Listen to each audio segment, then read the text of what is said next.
Beaucoup moins glorieux, c'est peut-être le début de la fin pour Donald Trump. Les faits reprochés à l'ancien président sont d'une gravité exceptionnelle. C'est la conclusion d'une commission d'enquête parlementaire américaine. Elle est née au lendemain de la tentative d'invasion du Capitole aux États-Unis, des images dont on se souvient. Et Donald Trump est suspecté d'être à la base de tout cela. Dans ce rapport parlementaire, écrit par des républicains et des démocrates, on y parle de mensonges, de conspirationnisme et de tentatives de coup d'État.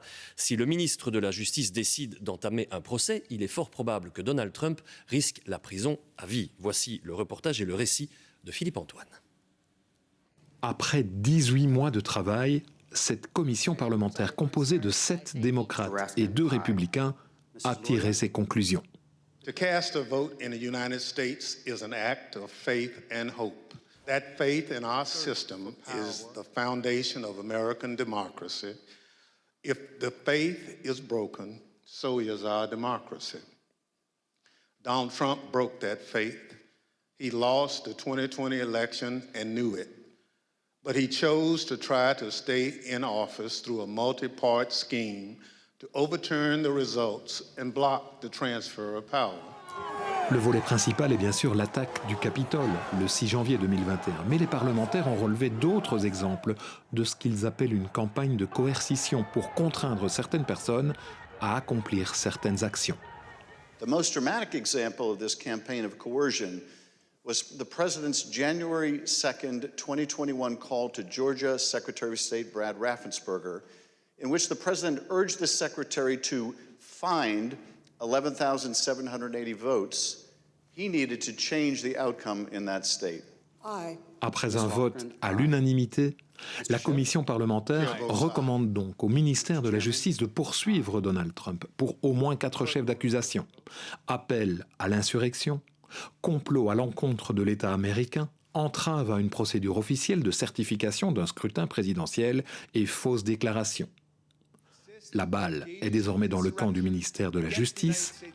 Donald Trump, quant à lui, considère que tout ceci est une manœuvre destinée à empêcher sa candidature à la prochaine élection présidentielle. Et Donald Trump se retrouve donc avec 2 épées de Damoclès au-dessus de la tête. La première judiciaire, et on vient d'en parler. Et puis il y a l'autre, elle est politique, celle-là. On parle de l'ancien président. On devra peut-être bientôt parler de l'ancien candidat républicain. Bonjour Sonia Dridi, vous êtes en direct de Washington. Est-ce que c'est vrai que la candidature de Donald Trump est aujourd'hui remise en question ? Eh bien, de plus en plus de républicains considèrent que Donald Trump est un paria. Mais par contre, sur le volet judiciaire, cela pourrait être plus compliqué parce qu'en effet, 4 chefs d'inculpation ont été annoncés par cette commission recommandée contre Donald Trump. Mais désormais, tout est entre les mains du ministère de la Justice et en particulier du procureur spécial qui a été nommé pour mener l'enquête, Jack Smith. Et selon les observateurs, eh bien, il pourrait être difficile de prouver la culpabilité de Donald Trump. Par exemple, sa défense pourrait mettre en avant la liberté d'expression lorsqu'il a appelé ses partisans à se réunir autour du Capitole. Donc oui, Donald Trump, qui a déjà dénoncé hier soir une chasse aux sorcières, est dans une situation très sensible. S'il est inculpé par le ministère de la Justice, il pourrait avoir de longues peines de prison et être interdit d'exercer politiquement. Mais je vous rappelle que la majorité des républicains rejettent les travaux de cette commission. Ils disent que cette commission est politiquement motivée.